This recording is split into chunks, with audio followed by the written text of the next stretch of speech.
All right, welcome to the Wolverine TV. I'm Clayton Sayfie with EJ Holland. We are from thewolverine.com. October wrapping up here, so we're going to talk about the 5 things we've learned about Michigan recruiting in the month of October. Before we do that, we will remind you about our promo code Blue60 over at thewolverine.com. Gets you 60 days of our premium content for free. So check that out.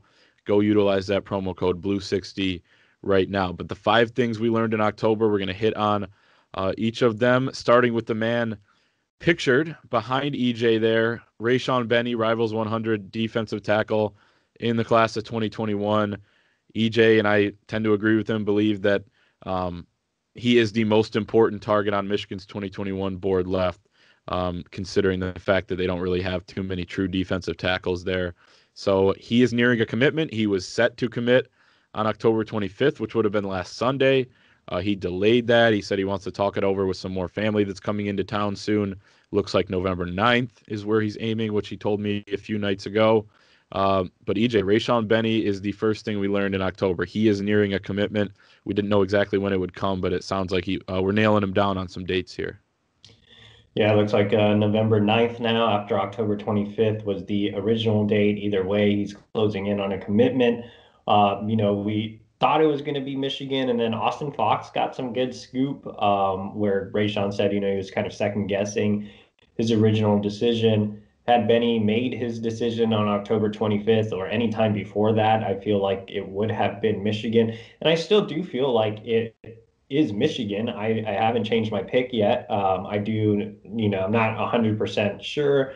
I'm not even, 80% sure at this time, but I do still have a feeling that Michigan is in a really, really good spot to land Rayshawn Benny, especially after its statement win over Minnesota in the opener, seeing Kentucky lose again and on its way to a subpar season. Michigan State looked awful, and Michigan has a chance to make a big statement this weekend against Michigan State.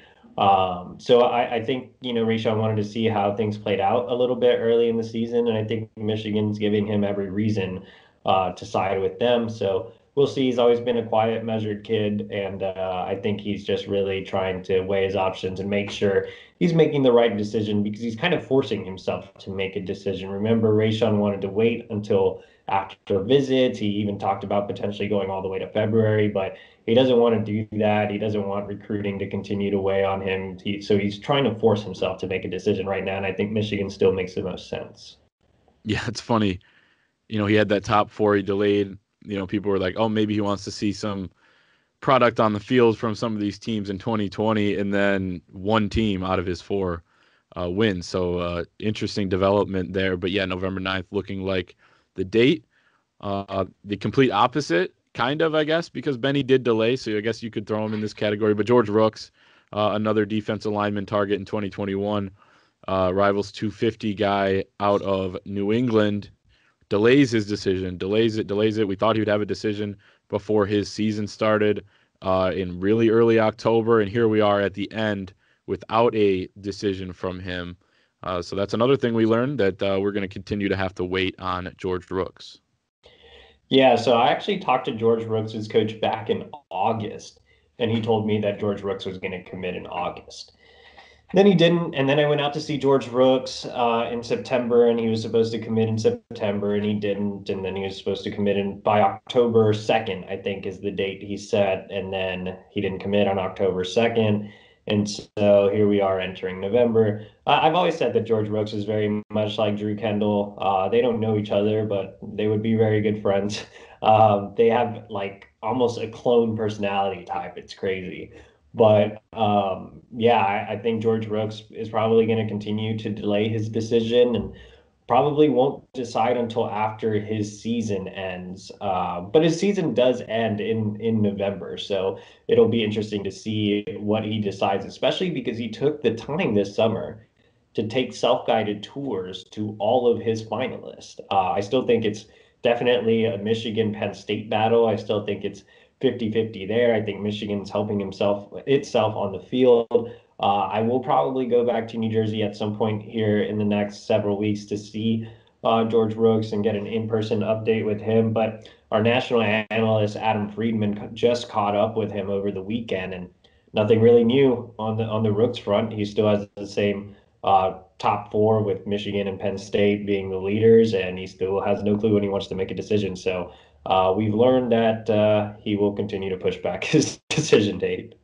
And when we're doing this video in a month on what we learned in November, we'll see if we're talking about, the same topic. But interesting one, and obviously one of the top guys remaining in 2021 for Michigan. The third thing we learned, Michigan can swing a recruitment late. We saw that with Rivals 100 linebacker Brandon Jennings, who committed to Michigan. It happened really fast a couple weeks ago, really in a matter of days, where he started trending towards making a commitment, and it made a big splash. I talked to Giovanni El Hadi, Michigan offensive line committee, said it made a huge splash in the group chat, and then they had to add him in when they weren't expecting to. So those guys are fired up about a big ad, and we've kind of talked about his impact. But we learned that Michigan can come in, take a former Florida State commit, and push for him and end up with him in the class.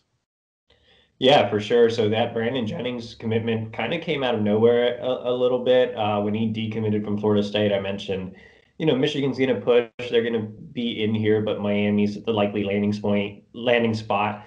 That's where his brother plays. He's been to a couple of Miami games this season, and then, it happened so quickly. We got kind of information that Michigan was the team to beat, and we put in the future cast, and then he committed like the next day. So it all happened so fast, and that's just a credit to Michigan. I mean, pulling a guy from Florida that looked likely to just flip to Miami. I think Brian Jean Mary, who we've talked about on the show in the past, it was a great addition and played a key role with his Florida ties. He was on Charlie Strong's staff at South Florida and has a lot of ties down there. When I was covering the University of Texas, Brian G. Mary was the lead guy on a handful of Florida kids.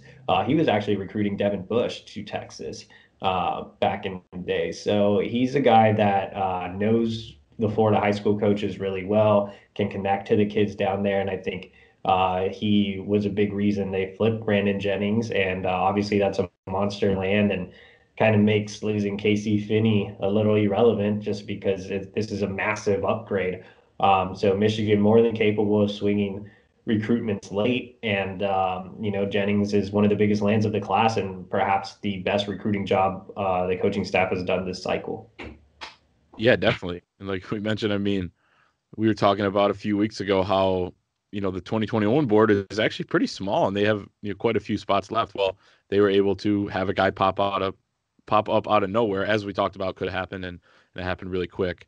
The next thing we got, another thing we've talked about quite a bit throughout the month, but it's really coming to fruition with recruits trying to get on campus. They cannot visit the football facilities or have any contact with coaches while they're on campus, but the commits are trying to get together. Several top targets are trying to get together, all on November 14th for the Wisconsin game. That includes five-star corner Damani Jackson out of California, a kid that's really intriguing, and a name that when Michigan fans hear it, their ears kind of perk up a little bit, because he's always said Michigan's kind of been that dream school for him. And then another defensive back, this one in the class of 2021, Sayfie Wright, four-star out of Los Angeles, is looking to come as well and visit Michigan. EJ, like I said, we've discussed this, but we're learning that these kids are going out of their way to make it to Ann Arbor. Yeah, especially with Damani Jackson, that's huge. Well, both of them, Sierra Wright and Damani Jackson. I mean, both are huge. Starting with Damani, obviously, he's a five-star in 2022. His dad's originally from Ohio, grew up a Michigan fan. All of Damani's family is in Ohio. His mother's from Ohio as well. So a lot of family up in the Midwest. Damani actually kind of followed in his dad's footsteps and grew up watching and rooting for Michigan. So Michigan's always been his dream school, and I know a lot of kids are like, well, this school is my dream school, and they never end up there. But like Michigan has a legit chance. I think it's eye-opening that he's making a trip on his own dime, especially during a dead period, to make a self-guided tour and hang out with the commits. I mean, Michigan has as good of a shot as anybody with Damani Jackson. I mean, it's going to be a tough battle, a national battle for him, since he, might be the top overall player in the country, to be completely honest. You know, He brings a lot of the same skill sets that Jeff Okudah brought to the table, who was a top 5 NFL draft pick that I covered in high school. That would be my player comparison for Damani, and Damani's even a little bigger than Okudah was.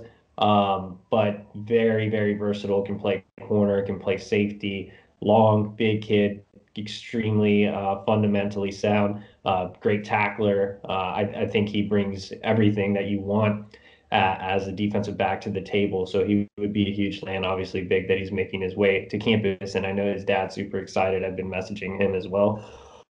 Sierra Wright was a really interesting one. And I actually messaged Sierra, and he messaged me back, and he was like, yeah, I'm really excited about getting to see Michigan. And then, when we did the recruit reactions for the Minnesota game, he immediately texted me back and was like, I watched the game and it was a great win. So I think his interest in Michigan is increasing, which is really interesting because he made a self-guided tour to USC a couple weeks ago. I put a future cast in for USC. A lot of experts were predicting that he might just shut things down and commit and stay on the West Coast and side with USC. But Michigan making a run. And like we talked about with Jennings, they're capable of swinging a recruitment late. I mean, I had no confidence with Sierra Wright. I did a confidence board, and he was the lowest category.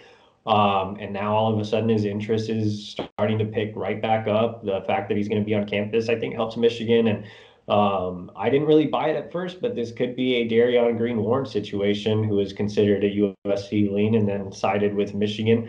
And what's interesting is Darion Green-Warren's from a youth program and 7-on-7 program called Ground Zero, where guys play Little League football and then they play Club 7-on-7.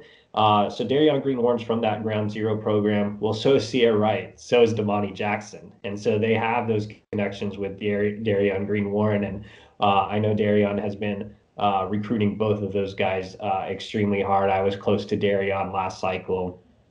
And, when I saw him at the All-American Bowl in January, he told me those were going to be his top 2 guys. And fast forward almost a year later, and they're coming to campus, and he's still actively involved. So that's big. And see another Michigan connection, Sierra Wright. He goes to Los Angeles Loyola, which is the same school as David Long. And I know Sierra really looks up to David Long. And last thing was Sierra. He actually was an actor in Space Jam 2, but he doesn't want to pursue acting. He actually wants to pursue business. So the business school is extremely appealing to him at Michigan as well. Really smart, well-rounded kid. It's crazy. So LeBron, I mean, he was in a movie with LeBron. He was. He was LeBron's son. Really? Okay. I don't know if they called him together. Bronny or not. Like if he was like if they actually have like Bronny as the character, but yeah, he played LeBron's son.